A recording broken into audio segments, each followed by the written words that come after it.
Hello, everybody. How are you today? All right, so I'm going to be having this conversation over a cup of green tea. I'm such a tea person. I love my breakfasts. I love having tea as my breakfast. So I'm having either one of those.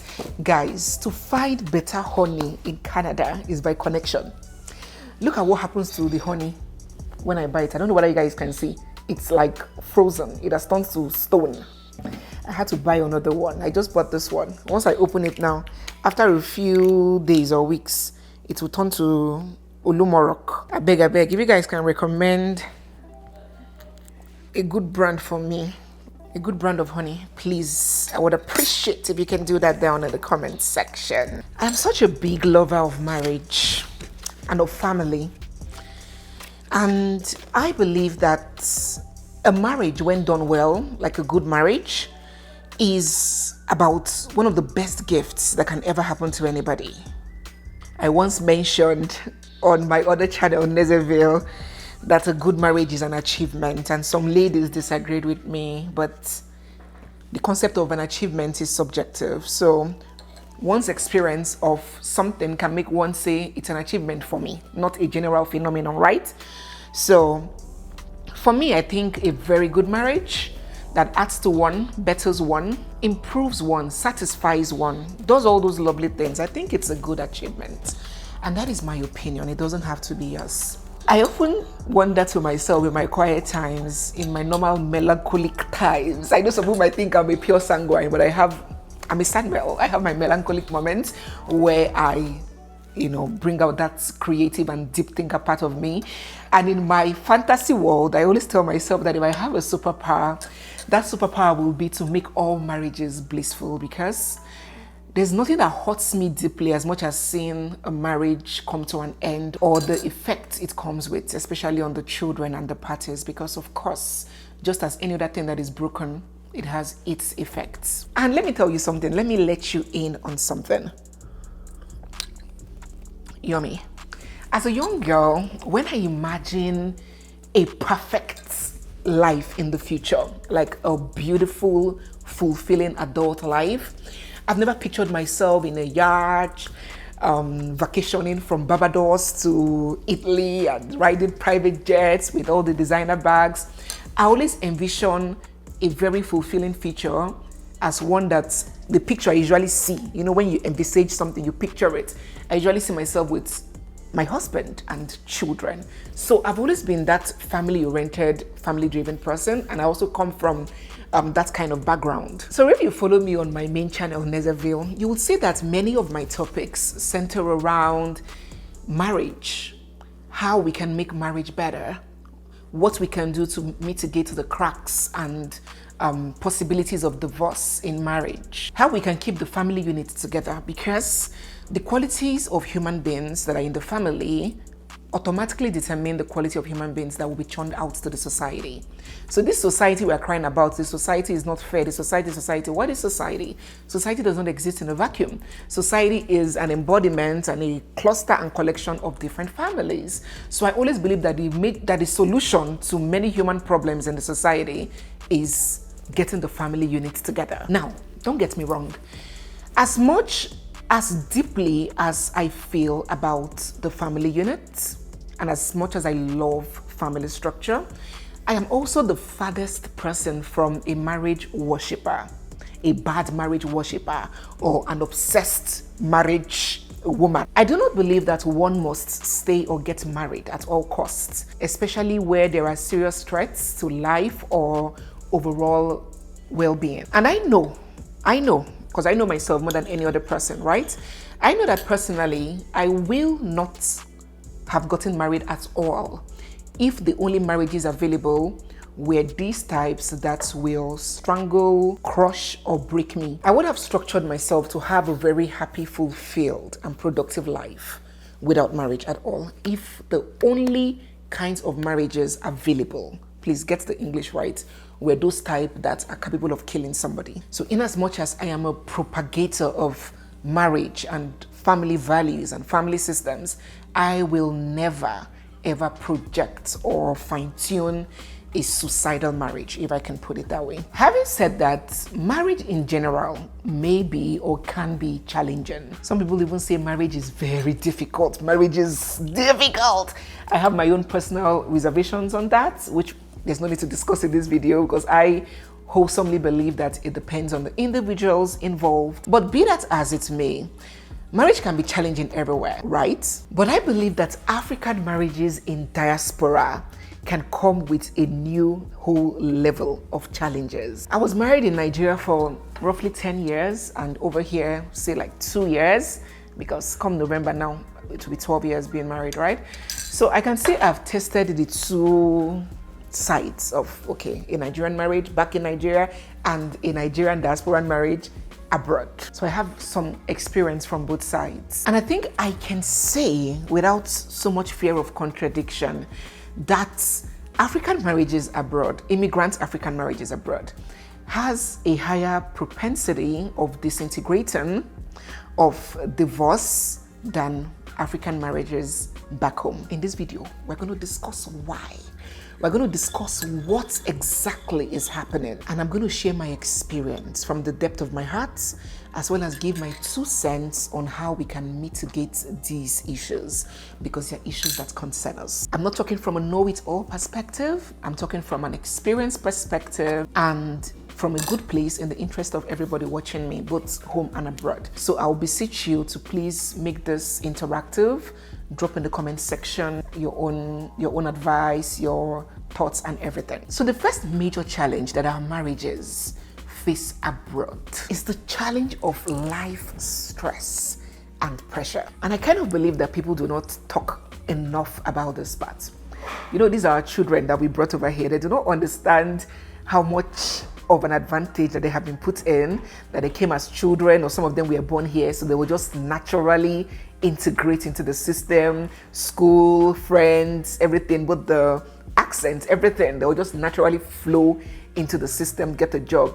It is not like that for immigrants who came here as adults. They already had their life patterned back home. For us, if I can put that us in quotes, it's usually a struggle. Now you're here in this new place, there's the overwhelming workload, struggling, combining different jobs, picking up shifts, working long hours. And at the end of the day, you're left with so little time and so little energy to give into the marriage. You see, you have adults that already had their lives sorted out back home, coming to this new place, to a new country, new culture, new people, to start afresh. Many of them had white-collar jobs, proper office jobs. Many of them were MDs, managers of oil companies, banks, had their own businesses stable back home, and they're coming here to pick blue-collar jobs. So you're dealing with all these changes, you're dealing with fatigue, with anxiety. Before you know it, even mental health challenges. Depression may come in. Some even develop high blood pressure due to all this stress and all of these things that come with relocating. And before you know it, you find yourself often angry, easily triggered. You are tense. Your patience has gotten to ground zero. Easily irritable. Anything, you just flare up. You know, you are just on edge. And when someone becomes like this, guess the first people that take the hit? It's the family members, it's their family, and most especially their spouses. So I believe a lot of people do not talk about this often enough, and they do not even factor it enough into one of the things that they will have to deal with when they come abroad, especially as married people. But it is real. The effect of all of these stress, the effect of the lifestyle, this new lifestyle of picking shifts, overworking, it sure takes a toll on the marriage, if not well or properly handled. For me, what I would say on this, like how it can be navigated or mitigated, is for the couples to understand that they are not their common enemy. You know, when you're under pressure, you're under stress, it begins to look like the people around you are the cause of it. You need to consciously remind yourself that your partner, your husband or your wife is not your common enemy. Both of you are a team, and the common enemy is that stress, is that anxiety, is that workload. And then both of you have to join hands together to fight it. You guys need to continuously encourage each other instead of fighting and tearing each other down. We have to be team members and encourage and strengthen each other, because those very stressful times that are putting a strain on the marriage now will pass. But if you let that stressful period ruin the marriage, the disaster that it would bring to the marriage might never pass. Another thing we have to do as Africans that exported our marriages abroad is to understand that we have to be conscious about stress management. All these things we're not taught. We're not conversant with all these concepts from back home. Stress management must be factored in your everyday life and response to things. So if it's long walks in the evenings, try and take them.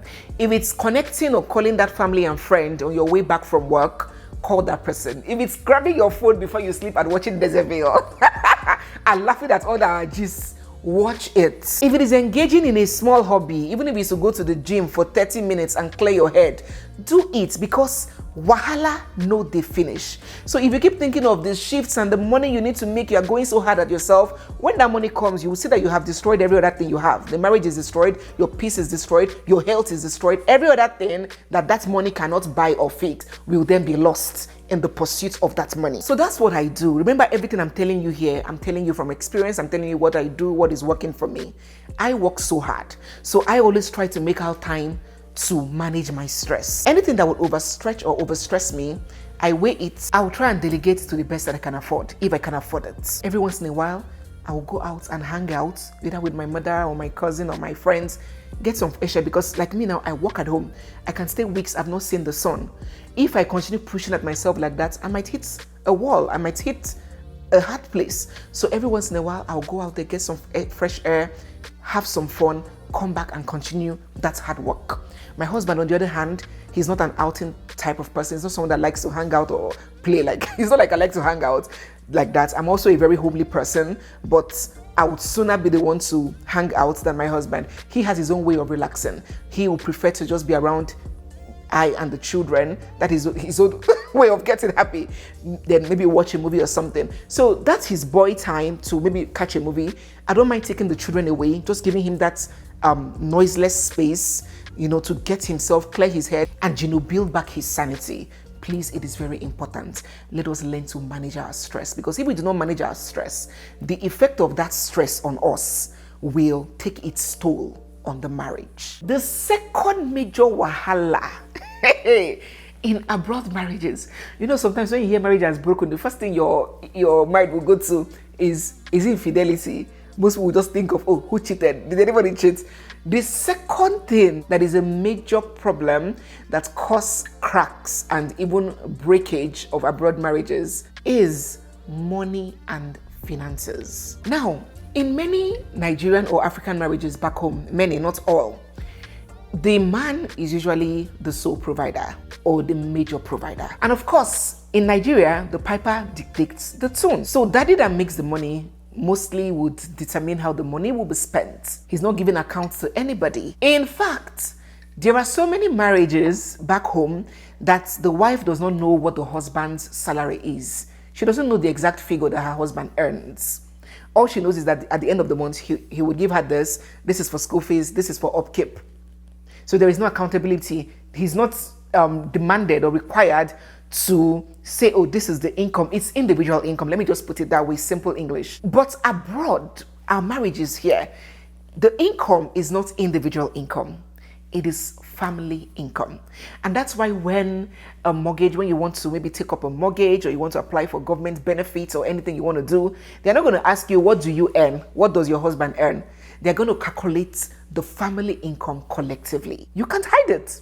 So that two shall become one. If you're not a firm believer or if you don't practice two shall become one, you just do it in church and say it's during your vows. But in practice, your marriage is one shall become one. Everybody, or your abroad marriage will teach you the meaning of two shall become one. So if you're that kind of person that would not want to adjust to this, you don't want to cooperate and understand that over here, the family is a single unit. Whether as a man or as a woman, you're going to have issues. The marriage would have issues. Because over here, the system is not a woman make money, hide her money, the man make money, hide his money. Anyone you want to bring, you bring, that could. Here it is, this is what I'm making. This is what I'm bringing to the table. In fact, this concept of bringing to the table is from abroad. It's from here the thing started. It's a very foreign concept to us back home, right?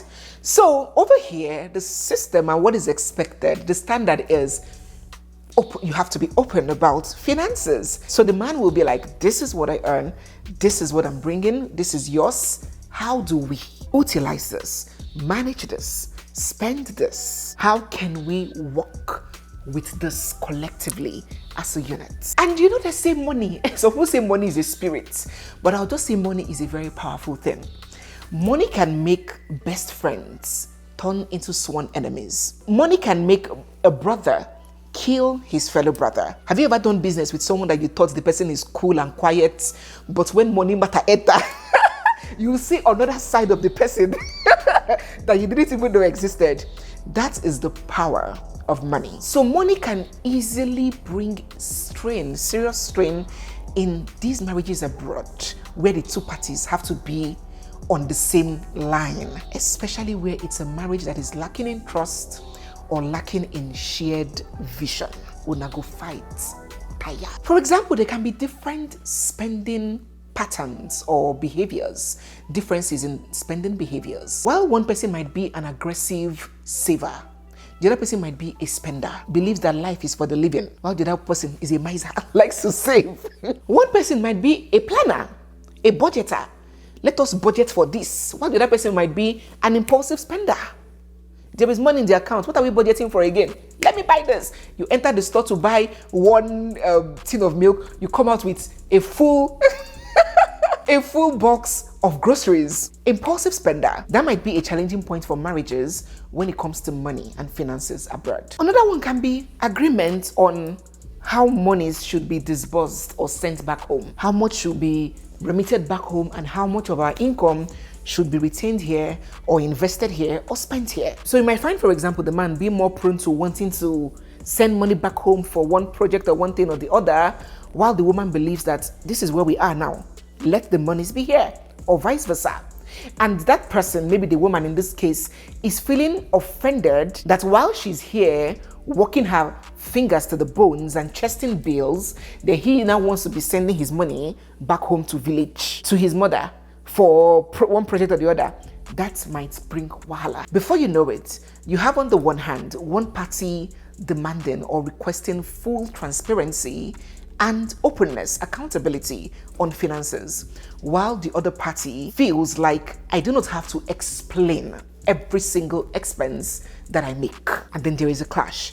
Before you know it, hidden spending, hidden loan debts, which the other party that didn't take that debt or that loan will, of course, react badly about, because over here, the financial decisions of your partner automatically rubs off on you. So you bear the brunt and you suffer the repercussions of your partner's financial recklessness. And before you know it, you guys find yourself constantly clashing about money. It is not like in Nigeria, where some Nigerian women will say, oh, I work, my money is for me, while my husband's money is for the family. That might work in Nigeria. But over here, every penny, every dollar, every pound, every cent that comes into the family is important. It gets so bad that for some marriages, would you believe that it is that free money, what do they call it, child benefit, or is it child support, government child benefit, that causes the problem and the fight that many couples have. Who would be in charge, or who would be receiving the child benefits that the government pays? That's one alone has caused several cracks and issues in marriage. So money is a very sensitive thing. Even you that you usually talk calmly, when it gets to money issue, you find yourself vibrating. That is what money can do. And if you are not careful, if you do not take care, you will see that money that you left your home country and came here to make for a better life will now be what would now scatter your family. So how can this be navigated? How can the risk of this happening be mitigated? I think for me, the both parties have to learn the system and take decisions that are best for the family. Both parties have to think family first, not self. And that is why it's very important that couples talk about their future. Because when you have an idea of where you want your future to go, then you will now understand why this person is making decisions in this way, while this other person isn't.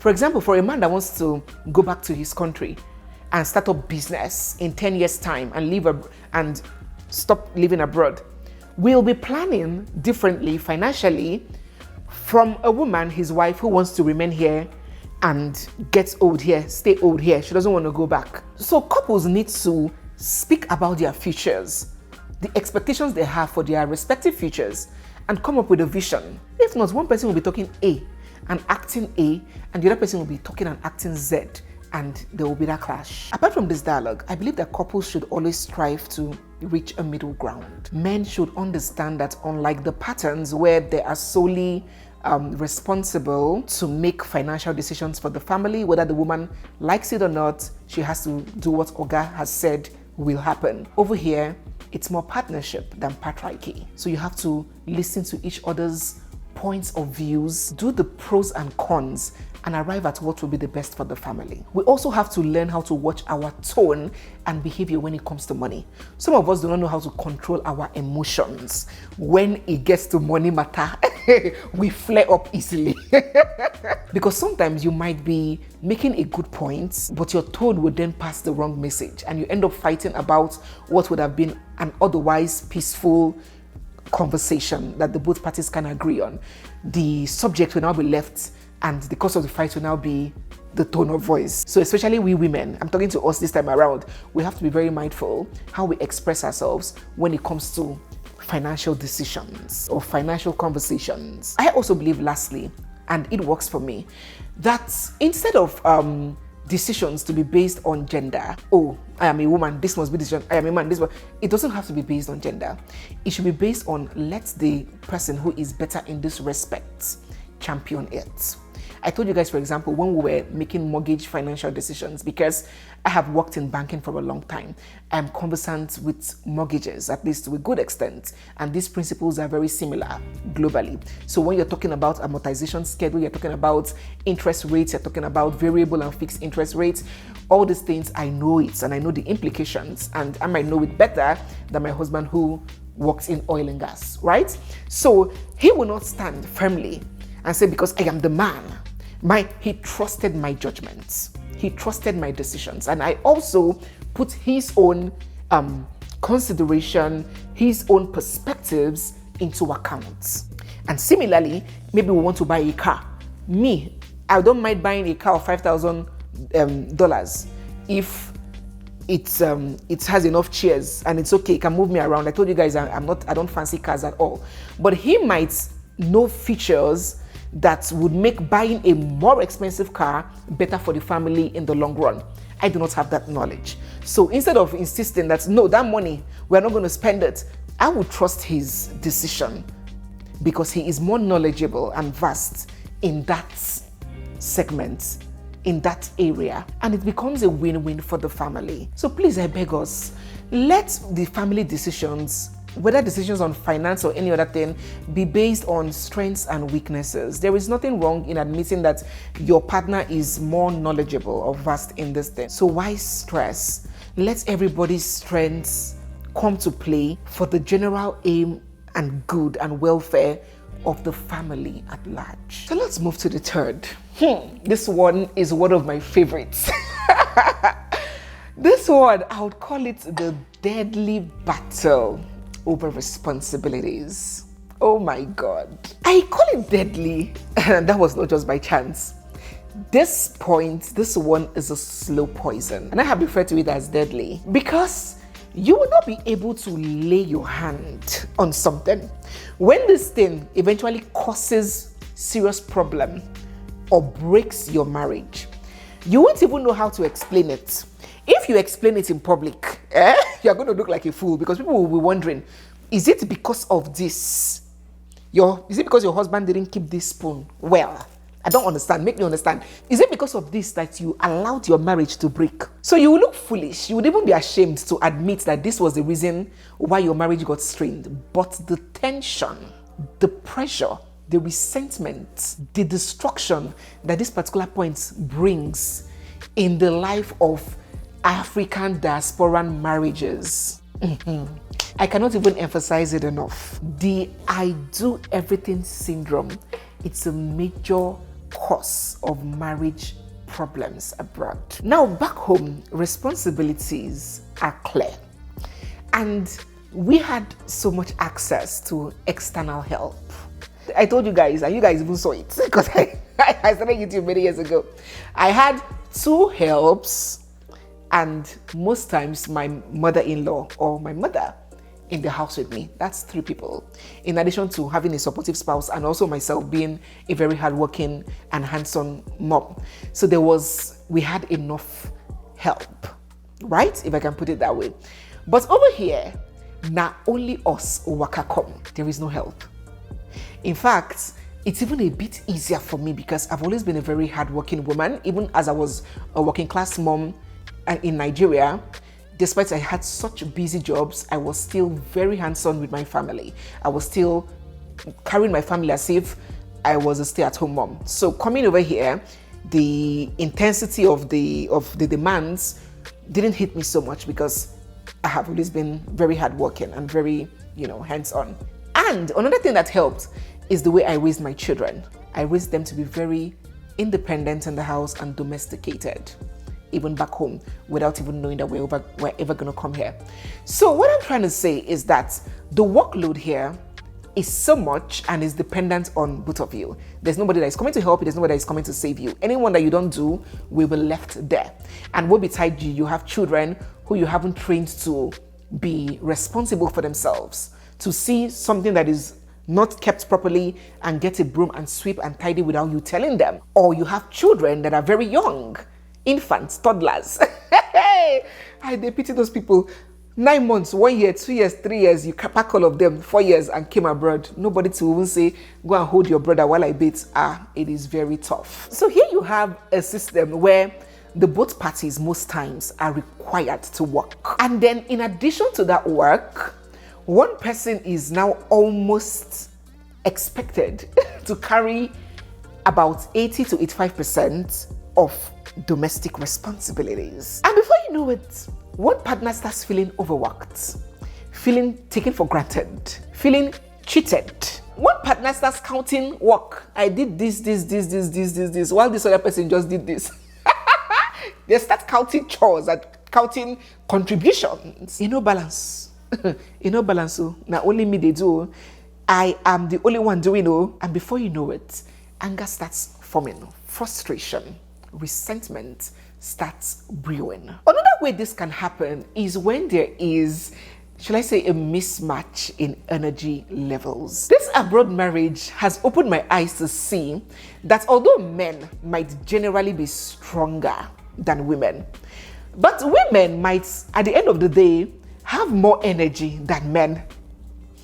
For example, if a man goes to work or a man and a woman goes to work, when the man comes back home, all that is in that man's mind is how to take off his clothes, maybe eat and rest, at least rest a bit. Even if there are other things that he has to do, he would want to first relax small before he now does 1 or 2 things. But a woman can just come back from work, drop her bag on the dining table, jump into the kitchen, start cooking, checking baby's diaper, checking homework, cleaning this, is the laundry done, has baby bathed. She came back from work like that man, but she is up on it immediately. She doesn't even give herself a chance to take a break, a chance to breathe. Before you know it, this woman, as the example, begins feeling so angry, loathing her husband's free time. And that's why in abroad marriages, you see, if you are very active on Instagram, you will see many memes, many of these funny videos where the man is just sitting down in the living room and you see his wife angry that the man is sitting down. Can't a man just sit down for once? It's not like she's upset that he's sitting down. The woman starts loathing the fact that she never gets a breather. She never gets a chance to just lounge and not do anything. She's always jumping from one busyness to the other, and then her partner's downtime begins to irritate or offend her. Then bitterness comes in. Before you know it, you start complaining. The man sees it as you're always nagging, you're never satisfied no matter what I do, while the woman sees it as you're not doing me a favor. It's your responsibility, so do it well. I haven't also rested, so why would I be the one doing non-stop while you just do the best that you can and expect that it's okay? Before you know it, constant fights. Then there is the invisible labor part, the administrative part that you cannot put your hands on, you cannot count it, you cannot really appraise it, but it is also mentally and physically time consuming and draining.